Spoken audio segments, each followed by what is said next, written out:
that. No worries, man. No worries. We finally did this. How's it going? It's going good. How you doing? I'm doing pretty good. It's a pretty busy day today. It's been on calls all day today, trying to figure things out. How about yourself?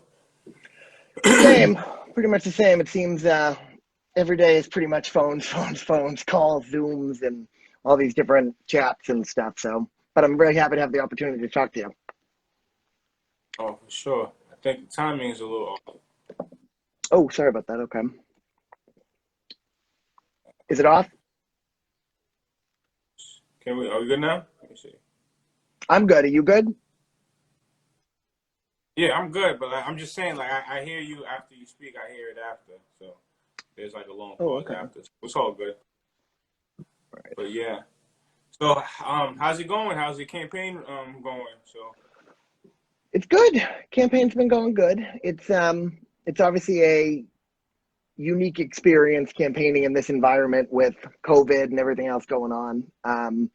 So it's, the restrictions and the not being able to go to events and do door knocking and, more of the traditional aspects of a campaign have been tough. But yeah, we're making the best of it and doing the best we can to ensure we're talking to voters all across the district and, hearing from people, getting our message out there, but really trying to engage as much as possible with the community given the restrictions. for sure, for sure. How's that been going though? Like, how you been interacting? How's the process been going? I know last week you were on a call with the Mattapan, Greater Mattapan neighborhood. Mm-hmm. How's those meetings been for you? What have you been seeing? It's been great. It's been good. A lot of the civic associations, as you said, River Street Civic Association, Greater Mattapan Neighborhood Council, the ZBA and planning meetings have all moved online. So it's good having the kind of opportunity to interact even virtually face to face. Hmm. And then other than that, it's been a lot of, on the phones and just calling voters consistently, pretty much every day on the weekend and trying to reach people as much as possible through either phones or social media and kind of different mediums like that. But it's been going good. I think it was a little challenging for people at first. I was on many, myself included, of those initial Zoom meetings where people were still figuring out when you have to mute and when your camera is on and not on. And so I think it's been a learning curve for everybody, but I think we're lucky that even given the situation that we're in, at least we have the technology to still be able to connect and still have these important conversations with the community and with different organizations. Absolutely, that's a that's the beautiful thing about the modern day that we live in. Having access to Zoom, so we're able to have these conversations regardless. So one of the things I wanted to ask you, I mean, what got you involved wanting to run for state rep? I'm born and raised in Dorchester, and I'm a lifelong lifelong resident in the 12th Suffolk District. And from a young age, I was always just really passionate about public service, about community, and especially about politics and kind of just getting involved. And I started Hmm. volunteering on different campaigns and with different organizations pretty long before I was old enough to vote. And the early experiences of doing that gave me the chance of working with and for like different elected officials like Elizabeth Warren and Linda Dorsina-Forey in her first Senate run, and then eventually Mayor Walsh in his first campaign. And then I went with him to City Hall, where I've been for 7 years since then.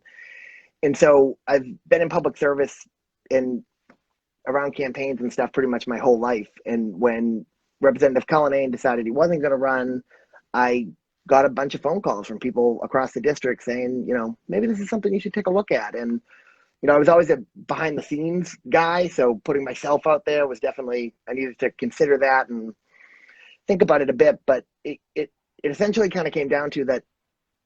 I felt that what the district needed most was someone who was going to be an advocate, someone who was going to go out every single day and fight on their behalf. And I think my experience and the connections that I formed and the relationships that I've built in the community and with different elected officials over the past 7 years, 8 years that I've been doing this, I think would make me an effective rep, and I think would give me the ability to really hit the ground running on day one and hopefully be able to deliver some real change and some real progress for the district.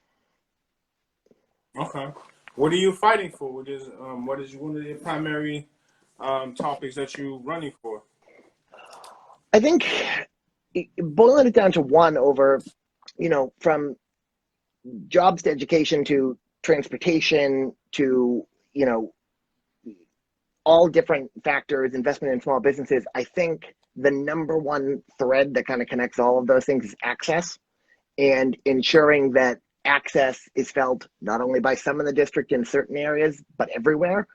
The 12th Suffolk is such a unique place, and it's one of the most culturally diverse districts in the entire state. And that diversity, that cultural diversity, is what makes it an incredible place to live. It's its strength. But I think for a long time, we've seen investment happen in certain areas, but not necessarily others. And I feel that progress can only be felt if it is equally felt by everyone. And so for me, kind of across all those different positions, we can get into them in a minute, but it was really ensuring that access, ensuring that equality, ensuring that the progress felt in one part of the district is felt in others, and investment is across the entire district, and especially in the communities that I believe need it most and maybe have not gotten as much in recent years.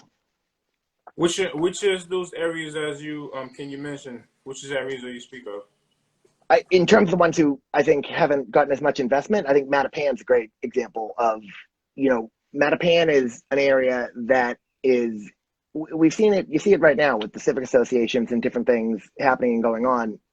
You have very engaged constituents. You have people that genuinely care about their neighborhood, about the city, and wanting to ensure that their voices are heard, but also pushing for genuine progress in their neighborhoods. And I think that, for too long, on many different in many different circumstances, Mattapan's just been an area that, you got the dedicated constituents, you got people fighting for it every single day, but I think they need some help and some assistance in terms of programs and funding and different things from the state, different things from the city that could really help them thrive. They're right on the cusp of it. And you see, there's been a lot of great development in the last couple of years, but there's a lot of progress that still needs to be made.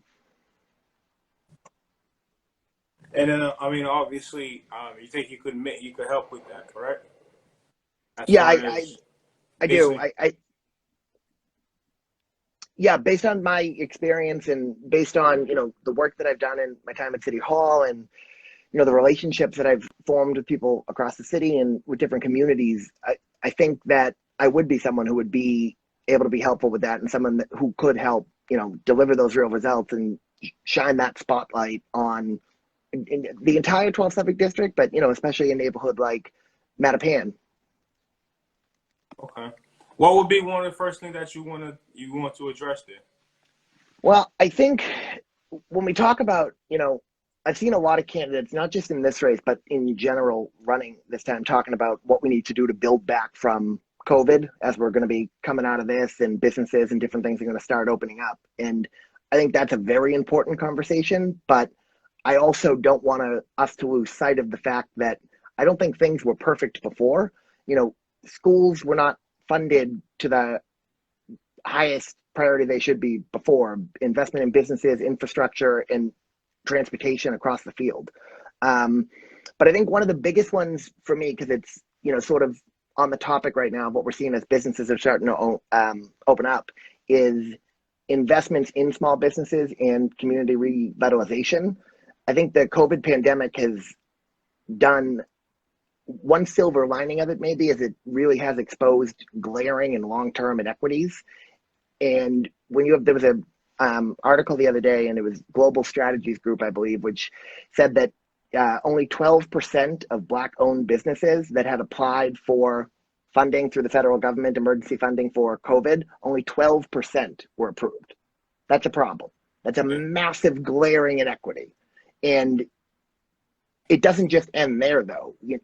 African-American Black entrepreneurs apply for, on average, 51% of the small business loans to the federal government every single year, and they are rejected on a level that is 2 to 1 what any other ethnicity is.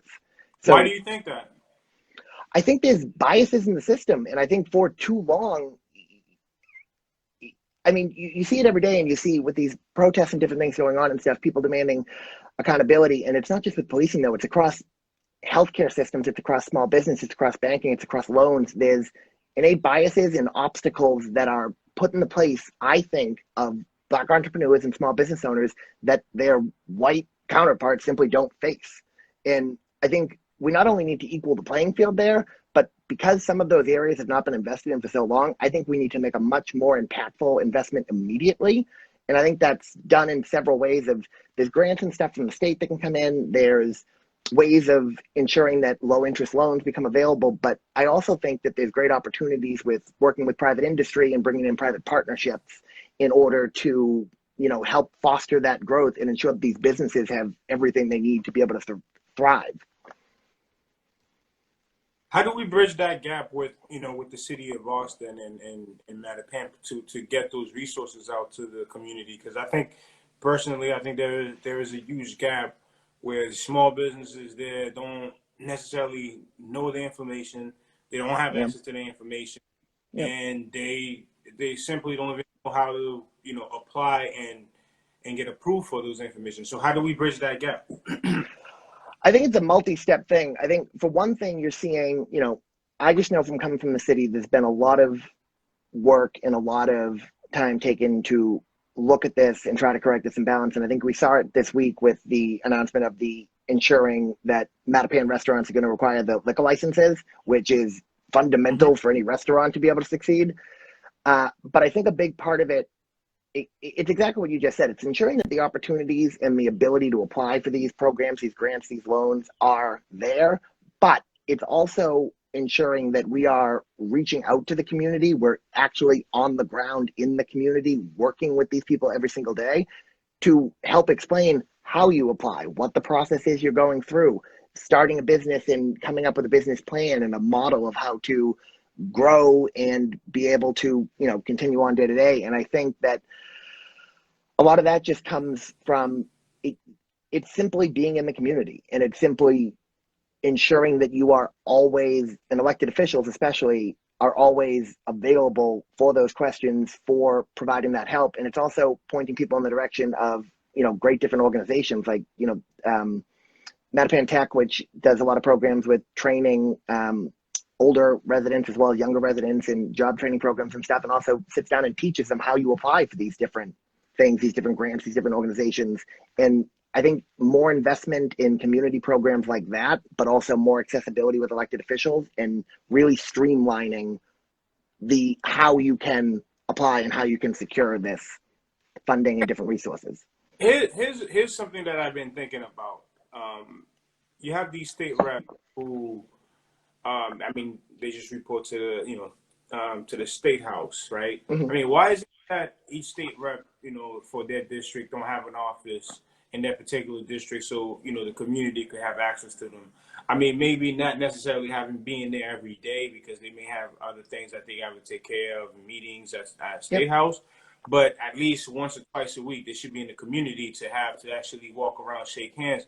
Me personally, I've been in Mattapan I have an office in Mattapan for about 3 years now. Yeah.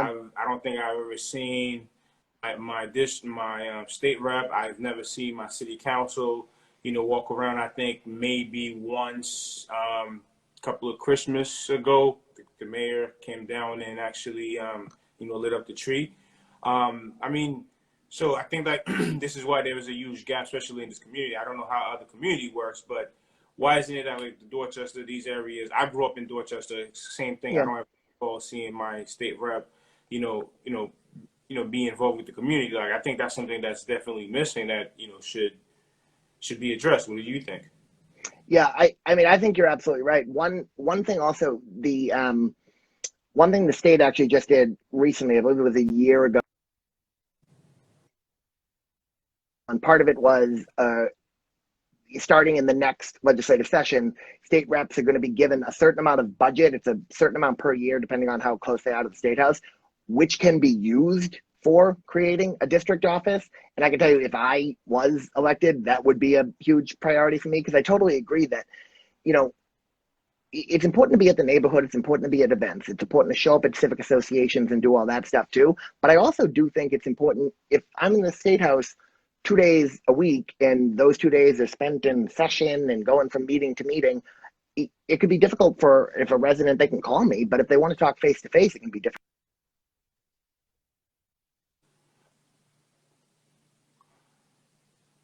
Sorry, my back. Sorry, cut out there. It Yeah, can be, it can be difficult to be able to gain access and stuff. And, you'd always be available on the phone and for that. But I would definitely commit to finding an office or finding time of being in the community every single week, 1 or 2 days a week. I think a few of the city councilors do this, which I think is a great idea, which they have office hours. You go to a library or a local community center, you post on your Instagram, on your social media and stuff, hey, I'm here for 5 hours today. And you do that twice a week. And any constituent with any issue that wants to come gets the opportunity to come and see you. And I think that's as equally as important as going to these events and doing different stuff, because people need to be able to find you on their own time too. absolutely. I mean, I could speak for, for, I believe, Russell Holmes.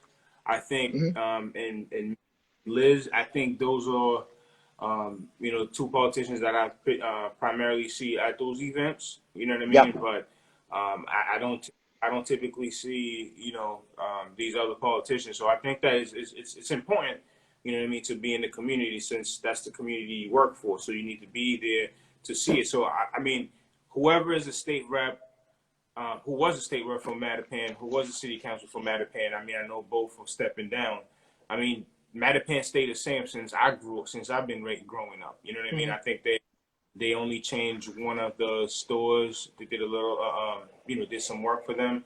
And recently they just added the commuter rail. But Mattapan looked the same since I've been there. I mean, since I've been growing up. And as a real estate broker, I've dedicated my time to work on bringing new businesses in Mattapan. So I Yeah. think, like, at this point, I need some help. I mean, we all need help from our elected officials. Mattapan is in dire need of a sit-down restaurant where people could just, whether you from Milton, whether you live in Hyde Park, you live in Lower Mills, there's, we need that, that meeting point in Mattapan Square where you could come in and grab some food, see your old neighbor, see your, your friend or whatever it is. But there is nothing in Mattapan that unite people. It's just come and go and just leave. So I think that's definitely something that's needed, where whoever comes in office needs to make that a priority to work with the city of Boston and work with one of these landlords to actually add a sit down restaurant into the community of Mattapan to actually meet that needs that everybody needs. Yeah, I totally agree. And I think that, a restaurant and something like that, like, it's not only a great gathering place for the community and brings people together, it brings money into the neighborhood. It brings people come in, they go to a restaurant, and then they walk down the street and shop here. They go over to this place and buy something at the store. It's a way of, like, one little thing like that, the impact that it can have on a neighborhood in general is great. I totally agree. Yeah. I mean, from your experience, what kind of restaurant would you like to see in Mattapan Square? I mean, I honestly think any restaurant put in there would have the ability to thrive. I mean, you're down there. I was just in Mattapan Square actually today because the PO box we're using is the post office down there. And even today, even during COVID, even during the pandemic, like, you see the foot traffic down there, you see people going in and out all the time. I think it's a prime location for it. And it's just about helping. And there's some restaurants and stuff down there. There's Brothers and a few other things, but I know you mean more of a sit down and formal setting. And I think that there's a lot of opportunity for any entrepreneur or any small business owner who wanted to come in and open up a restaurant there. And it would just be important of ensuring that, the community is giving them that support, but also the elected official and representative is giving them that support of helping them start their business and kind of grow it from the ground up. And I'm hoping that with this new initiative that we announced in the city with the liquor licenses, that it kind of does give someone who might be thinking of, I want to open up a restaurant somewhere, and they're looking at Dorchester and they're looking at Southie and they're looking here, like, maybe they now will consider Mattapan. And I think just as much as it's helping people who want to start businesses, it's attracting others to come in and open restaurants, open stores and stuff in the community also. So, yeah, I think that any restaurant would thrive down there. And I think that you'd see it in a second. It's just giving it a chance. And I think it'd be a great thing for the neighborhood. Great, great. What else would you like to see in Mattapan Square? I mean, what do you think could actually, could level up the square and make it a go-to place?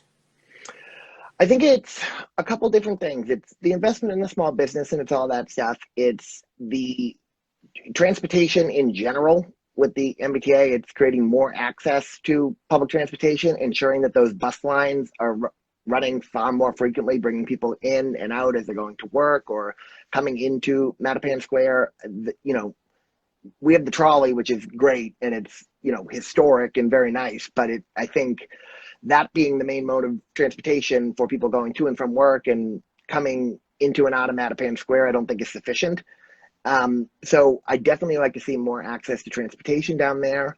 I'd like to see and ensure that not only the community, but we're putting more time and energy into sort of beautification projects down there, ensuring there's more trash receptacles and things getting picked up and thrown away down there. I'm sorry, I dropped something. Trying to ensure that the area looks as beautiful as it possibly can, and that we keep the neighborhood and we keep that area, the best it possibly can be. And I think that a lot of times you see people from the community. I do all the time, Dorchester, Mattapan, and in the High Parks area, who are, frustrated with trash not being picked up or littering happening and going out and picking stuff up themselves. And I think that we need to. Oh, so you're saying something? Absolutely. Yeah. It's an everyday process with me. Yes. Every day going out and doing it and stuff, and I've done it too. And I think that we need to ensure that we're doing a better job of maintaining that level of cleanliness on our streets, on our sidewalks, all over the place. But yeah, I think with the investment in small business, I think investment in sort of beautification and cleanup projects, and I think more access in terms of transportation, I think hitting those three things and remaining invested in them, Mattapan Square could really thrive, even more than it is now. I totally agree with that. And that's the reason I'm there now, because I want to be part of that process to help thrive, to help Mattapan thrive. Another question: how can we build these civic groups? I mean, there's a bunch of them. You know what I mean? So, are they all necessary? I mean, can they all be consolidated and and work with each other? I mean, like how do you see those? What's the benefit of having these groups? I think that civic associations were primarily created to ensure that the community has a voice, and there's definitely a lot of them. We have a lot of them in Boston in general, but just in the 12th Suffolk alone, there is a lot of them. And between Dorchester and High Park and Mattapan, like it's almost like every other street is a civic association. But I think the intent of those people coming together and stuff is to, really ensure that their voices are being heard and they have a say in their neighborhood and sort of the process of development and different things going in. I don't know. I think it'd be interesting to see if there was a way of sort of streamlining and creating. I mean, we have the Greater Mattapan Neighborhood Council, and you do see a lot of civic presidents from the different groups on that in general. So that kind of does function a little bit like an umbrella group. And I also do think it's important, depending on, project, to have a specific, like in their backyard or built next to their house.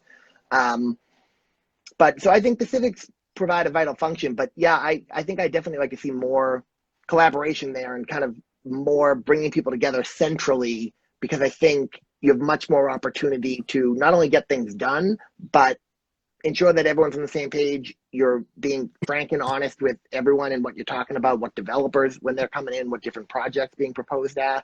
And it really makes it so everyone's got a voice. Absolutely. How do you feel about all these new construction happening in Mattapan?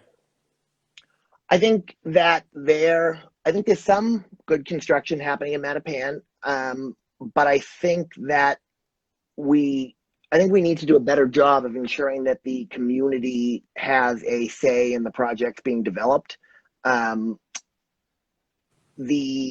Mattapan, a lot of Mattapan, instead of being zoned residential, is mixed use. And there's a lot of projects and a lot of stuff from long-standing zoning agreements from previous administrations that make properties as of right, which is then difficult for the neighborhood to have a voice on what's going in there. And I think for me, the most important thing is the community's perspective and their voice on it. And I would just say that from my perspective, if a developer or someone was coming to me proposing a project, in order for me to support it, it would not only need initial community support, which does happen now.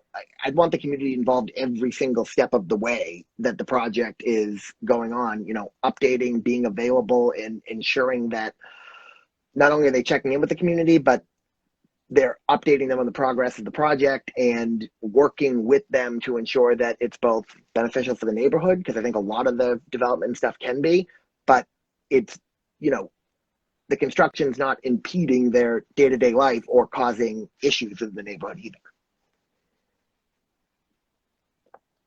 Awesome. Another question, speaking, what about cannabis? What's your take on cannabis? I know there's about 3 proposed dispensaries supposed to be opening there. What's your take on those? Yeah, so I do. It's not my thing necessarily, but I do support it's legal in this state, and I support people's right to use it as long as they're abiding by all the rules and guidelines and stuff there. And I think that the opportunity for small business, as we were actually talking about too, I think the opportunity for how you can, someone can really succeed with a cannabis business now. And we've seen the one, Pure Oasis and stuff, and how well that's done. And I think that it's an opportunity for someone to, if they wanted to start that business, I think should be given the same chance to, get the support and stuff of the community. But in terms of where they go, in terms of where the facilities are built, that is a definite one for me where I unless the community is behind it and supports it, I don't think it can be built in a certain neighborhood or area. But I think that if the community is behind it and people would like that to come to a certain neighborhood or a certain part of the district, I think we've seen that they can be very successful. I think the biggest thing is more so educating our constituent about cannabis, letting them know that it is legal, it is a business. And one of the biggest thing is that kids will have access to it, which it's easier for kids to have access to it now than when it's regulated, right? Well, I think I do, and I think we both know too. Like if both growing up in the city, we know that if you want to get access to it, if you're a young person, you can. And I actually think that these businesses and the regulations put on it and kind of structuring this more, having it not only be taxable and that stuff, but having it be regulated and attaching different rules and stuff to it actually does, in a way, make it safer, keeps it a little bit more out of the reach of kids, because they're not going to be able to just walk in a store and get it. Absolutely, they're not. So, I'm sorry, did you say something? Nope. Yeah. Another question with everything that's going on currently with, obviously all the protests, and I believe Minnesota just put out a bill saying that they want to dismantle the police force. Minneapolis, yeah. How do you feel about that, and for Boston? Well, I think there's definitely things that need to be changed, and I think that there's investments that need to be made in it. It's sort of a two-part thing for me. I think that we need to be investing in training for police officers. We need to be investing in ensuring that their community policing is not something that's just an innate ability. It needs to be taught, and it needs to be part of the academy and part of the police training process. We also need to make far more investments in the different social services and stuff, as been called for with, the defund the police movement. But I think that there's really important conversations happening right now, and I think far more investments need to be made in these social services. I wouldn't say that, defund the police I just disagree with the wording of that a little bit, because I think that those that are calling for that actually have a message that needs to be heard and are actually calling for real and genuine reform that needs to take place. But I think that often where it's like the words you choose, when someone says defund the police, you will have a whole portion of people who are like, oh, well, no, I don't support that, and kind of just shut it off. And so I think that while I don't support that wording specifically, and I do think there's many, many, many police officers who do their jobs well and respectfully and in a good way every single day in the community, I think that there is massive issues and changes and reforms that do need to take place. And I think you're seeing examples of that. Liz Miranda, who we mentioned stuff, actually has a bill right now at the State House to ban chokeholds, which needs to happen immediately, and it's a little crazy that it hasn't happened before. I think we saw Congresswoman Presley and the district attorney and some other people put out their kind of 10 points of creating a database that tracks police misconduct and mandating that every police officer wears body cameras and including the sensitivity and the community policing training as part of the academy. And I think that's a massive part of this and things that need to be invested in immediately. Yeah, for sure. Well, I mean, I think defunding the police is something that might obviously. I was looking at something posted, the budget that the city of Boston has, and most of the funds are going to the police, right? Mm-hmm. So when you look at Boston Public School, you look at education, you look at extracurricular activities for kids. There isn't that. Like when you look at, like, for example, how we just talked about Mattapan. So if you stand, on top of, Wellington Hills, right? And then you think, you look at Mattapan. I think there's only one, the Boys and Girls Club, community center, but there's not a lot of activities, for the kids there. Yep. I started coaching with the Mattapan Patriots over there. So, providing those type of resources for these kids, you know what I mean? So they don't have to stay on the street, asking for money, during the summer for donation. You know what I mean? Having basketball camp, teaching kids financial literacy. So there's a bunch of different things that's been defunded. I mean, I remember me, who was it back in 2000? I think 2099, where I was working as a Boston youth cleaning crew. That doesn't even exist no more. I tried to Google this the other day. It doesn't even exist no more. Where the city of Boston would, basically give kids jobs, to clean the parks or, you know what I mean, do whatever it is. So all these different things is just, things that we need to, that we could provide these days, but there is no funding. And then where's all this funding going to have a bunch of police officers, just posting on the side of the street to pull kids over to, to arrest them for having a little joint on them or for speeding or whatever it is. So this is the reason why. I mean, that's absolutely. Just in saying, that's absolutely what I'm talking about too. When I'm just saying the wording of defunding the police, which I think some people take as a connotation of taking all funding away, I absolutely think some of the funding needs to be redirected to these programs and to different social services. Absolutely.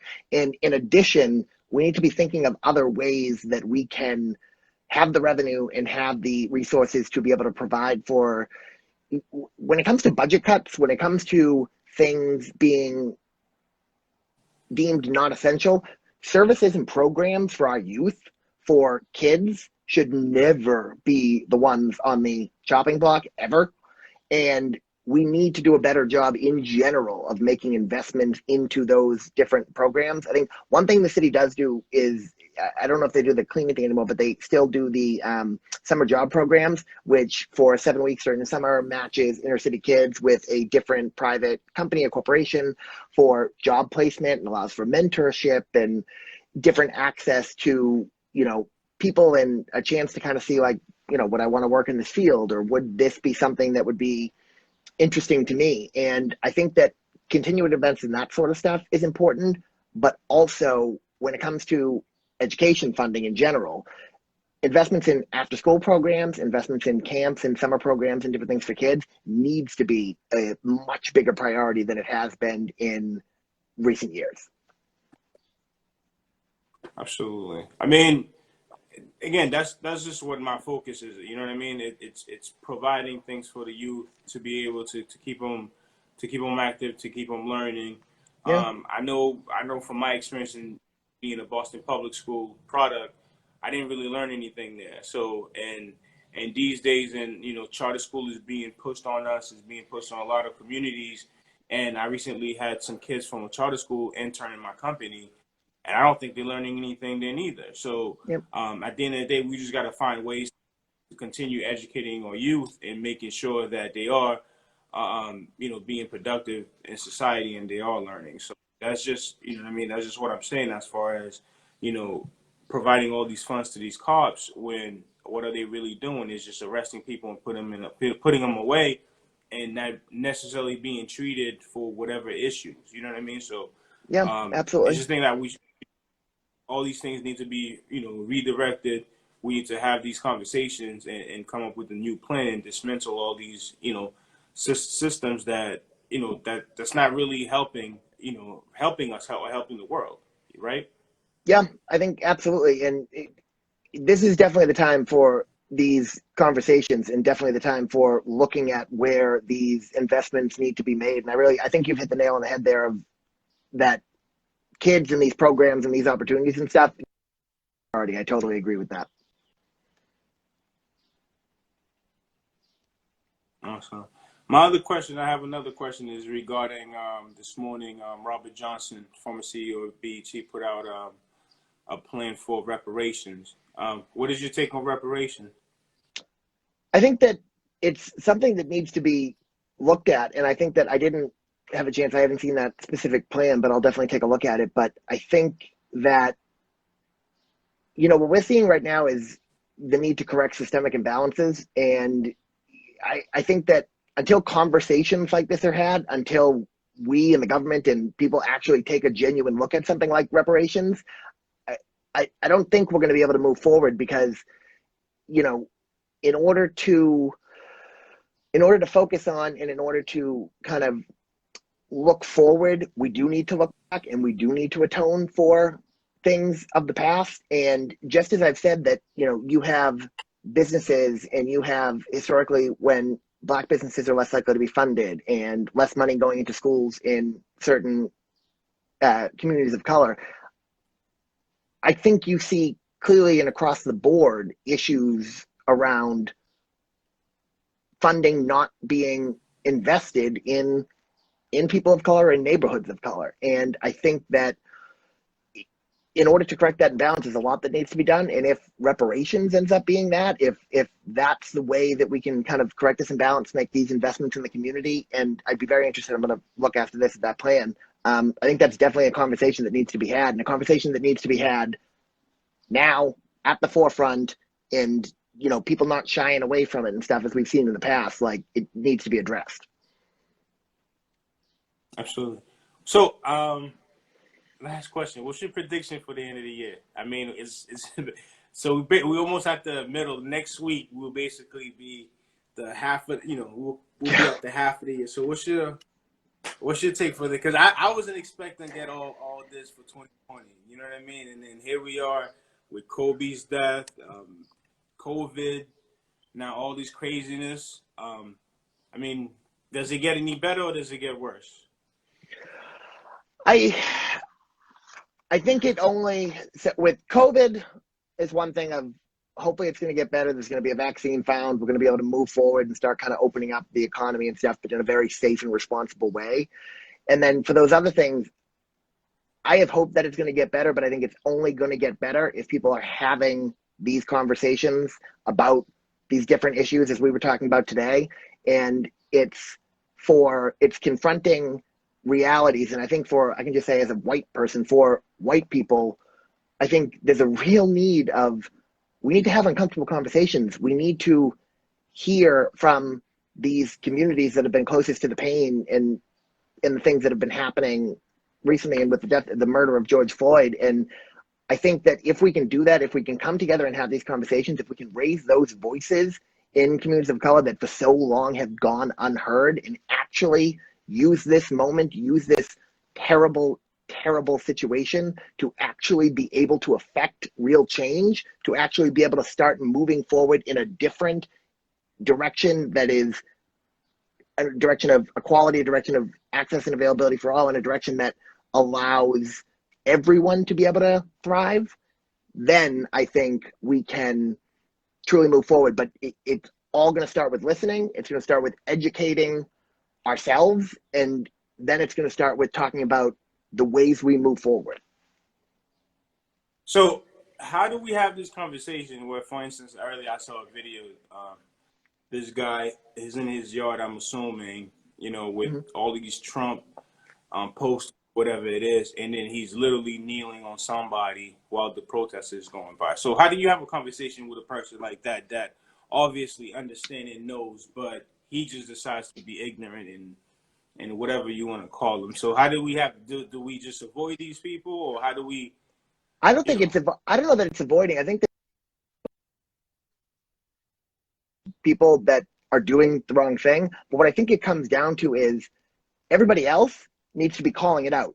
Everybody else needs to constantly be saying, that's not right. And I think that, a lot of times, as what happened with George Floyd, we start having these conversations when something as horrific as that puts a national spotlight on it. But in reality, we need to be talking about this stuff every single day.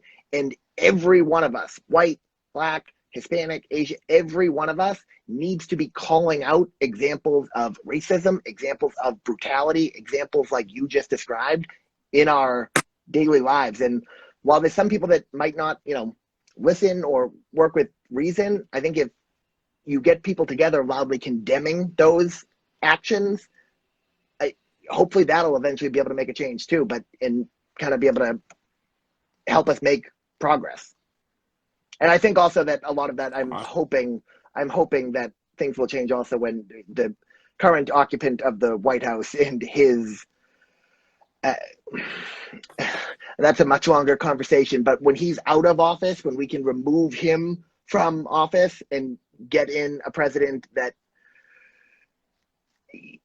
seemingly cares about the people that he represents in this country, and there's even a semblance of leadership back, which we have completely been lacking, going from a great president like Barack Obama to this is, anyway, that could be a longer conversation, but I am hoping that if we make a major change on the leadership at the top too, that can help. It won't solve everything, but help, because he just fuels hatred.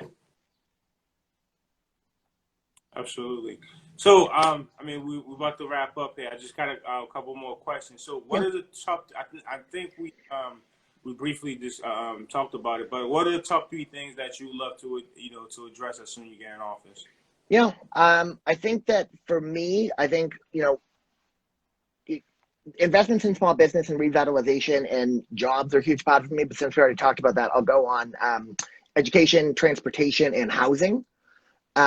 Transportation, I did already touch on a bit, but with education especially, I think that if we need an example of a Boston public school that you can see with the right investments, with the right money put into it, the right support, the right oversight, can really grow to thrive, look at Mildred Ave, which went from a level 4 school 5 years ago to it's now a level 1 school and one of the highest performing in the city of Boston.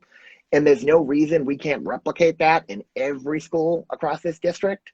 And a lot of that comes from funding. Since 2001, the state of Massachusetts has cut funding to education each year, and the system that funds it's completely outdated.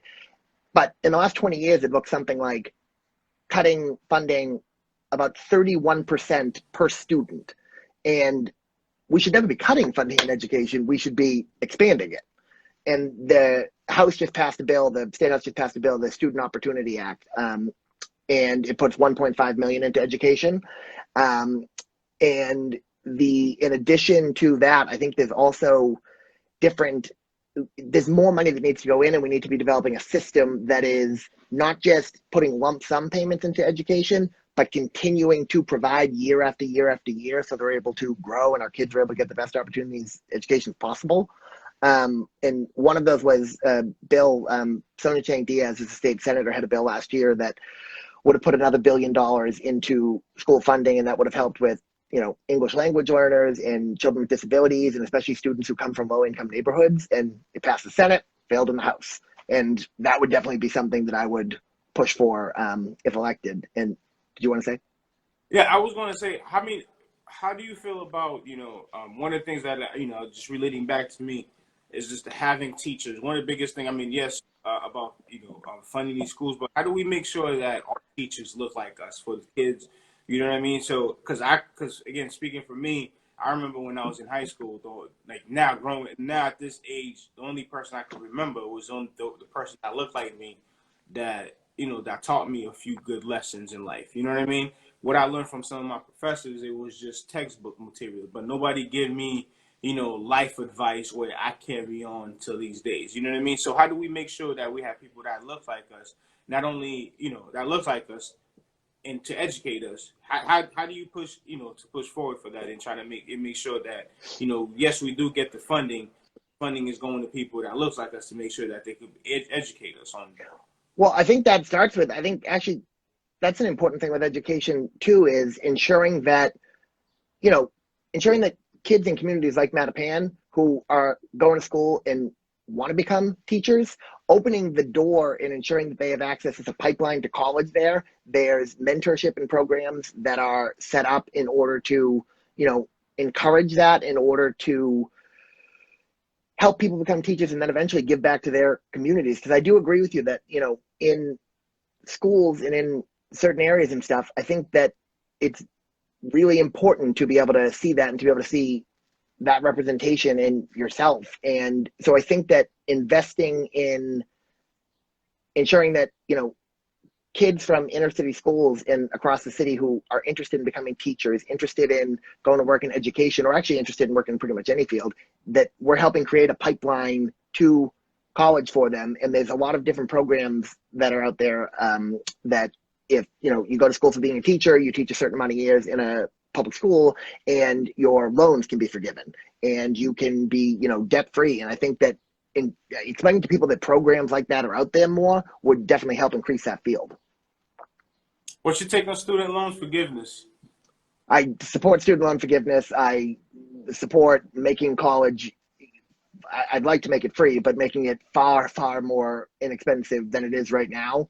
Definitely debt forgiveness and, stopping this practice of predatory student loans where people are getting these different loans with massive interest rates that they're paying into their 30s and 40s still paying off. I think the price of college is way, way too high. And there's different things I think we can do with private colleges and universities, but we definitely can make a difference in our state schools and ensuring that we are bringing down tuition costs significantly, especially for those students that will not be able to go to school without it. How would you, well, what was I going to ask? So, moving forward for the rest of the year, like I said, do you foresee anything happening with student forgiveness? I mean, with student loans, I know some of the politicians have been asking for that. So what do you see happening there?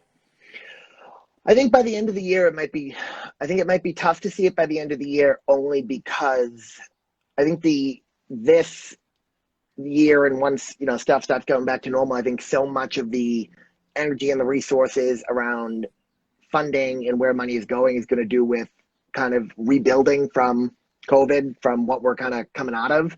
But it is definitely something that if elected, and I would take office in January, it is absolutely something that would be a major priority for me then, and something that I would absolutely push for. And I do think there's a lot of politicians, and you've seen a lot of people locally and nationally who are seeing that, a system that students leave college and have racked up massive amounts of debt to the point where they're paying off student loans 20 years later and they're not able to afford buying a house. They're not able to afford getting a car. They're not able to afford, any other investments in their community and themselves. And it doesn't work and it's broken. And so that would be a massive priority for me, definitely, in terms of debt forgiveness and in terms of drastically lowering the cost of college education. Absolutely, man. You got my support on that because, I definitely want to get rid of my student loans, man. So it's definitely something I want to get Absolutely. better, not, well, dismantling the system. I want to say that's something that I think it should be very important. It's very important in my book. Mm-hmm. I'm not saying we don't need police. We don't need, to be protected, to be security, but they just need to be people that's very trained, that are well trained how to deal with us. That's not saying that they're scared for their life or the first thing they have to do is pull their gun out or put Mm-hmm. people on a chokehold. It's people in the community that needs to be there, know the community by the first name basis. You know what I mean? It's just there to actually protect, and serve, not to kill and harm, right? So those are things I would definitely love to see happening. I would love to see more funding in our public schools. I would love to see better teachers, qualified teachers, teachers that look like us, that look like their own, whoever they're teaching, so they could relate, so they could have, have this connection, so they could feel comfortable. Mental health, having, because there's a lot, we all deal with trauma. I mean, a 6-year-old in 2020, anybody right now in 2020 is dealing with a lot of trauma because the things that they get to see on their on social media, on their Yep. phone, in the news right now. I think, public healthcare. I mean, healthcare should be public, should be free, and that everybody should at least go see it. Have a appointment once a month, or to go Mm-hmm. see a therapist to deal with whatever trauma that they're dealing with. To get to deal with those things, and also some type of reform with the cannabis industry. It's very unfair. It's very white, and it's like in prison is very black, and all these people are in prison, in jail because of cannabis, and then Yep. now we have people count big pharma, our counterpart, profiting and living life off this. So I would love to see some type of reform in all these, and the mayor of Boston, city of Boston, possibly starting to lead the way on with these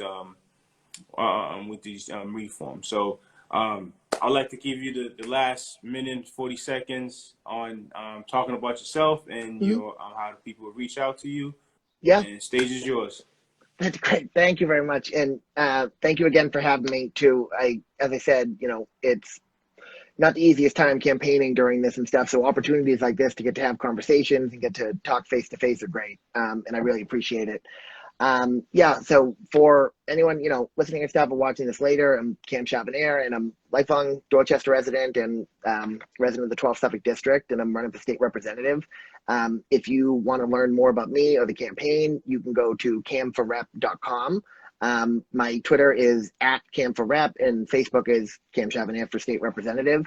And you can also, well, I see because we're accessed on Instagram and stuff, but you can email me anytime at cam@camforrep.com.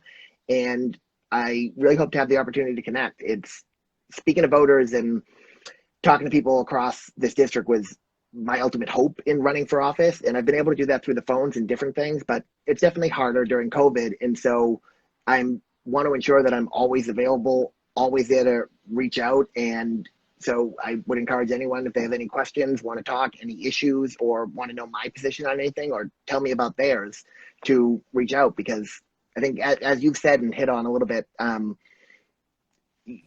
we're asking for your vote. We're asking you to vote for us to represent you at the State House. We don't work for State House leaders. We don't work for this. We work for you, the constituents. And I believe it's impossible to do that without constantly being available to the constituents, reaching out and listening to